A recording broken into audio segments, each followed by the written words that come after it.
হঠাৎ আপনাকে এক ডাক্তার রিপোর্ট দিয়ে বলল আপনি মাত্র 30 দিন বাঁচবেন, আপনার ক্যান্সার হয়েছে, এখন আপনার শেষ স্টেজ যাচ্ছে। এটা শুধু আপনি জানেন, আপনার পরিবার কিংবা বন্ধু বান্ধবরা কেউ জানে না।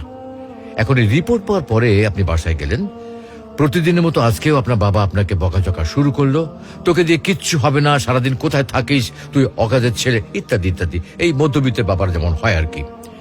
তখন কি প্রতিদিনের মতো আজও আপনি তর্ক করা শুরু করবেন, নাকি প্রাণ ভরে বাবার বকাগুলো শেষবারের মতো আরেকবার শুনে নেবেন? হঠাৎ আপনার মা এসে আপনাকে বলল, নে বাবা ভাতটা খেয়ে নে। আপনার মনে হবে এই বুঝি আপনার মায়ের শেষ হাতের খাওয়া, আপনি আর বাঁচবেন না। আপনি পরম তৃপ্তি নিয়ে খাবেন এবং আপনার কাছে মনে হবে এটা আপনার শ্রেষ্ঠ খাবার, যদিও ডাল ভাত হোক না কেন। আপনি বের হলেন, পুরনো এক বন্ধুর সাথে দেখা, আপনি যাকে মোটেও সহ্য করতে পারেন না, সব সময় তার সাথে কথা কাটাকাটি হয়, আজকেও সে আপনাকে কিছু কথা শুনিয়েও দিল। আচ্ছা, এখন কি আপনি তার সাথে তর্ক শুরু করে দেবেন? মোটেও না। আপনি হয়তো তাকে জড়িয়ে ধরবেন এবং বলবেন, দোস্ত ভালো থাকিস। আচ্ছা জানেন, আমরা এখন মৃত্যুর কথা ভাবতেই চাই না, এ থেকে আমরা পালিয়ে বেড়াতে চাই। কিন্তু যদি আপনি ভাবেন যে আজই আপনার শেষ দিন, তাহলে দেখবেন সবকিছুই আপনার কাছে ভালো লাগছে।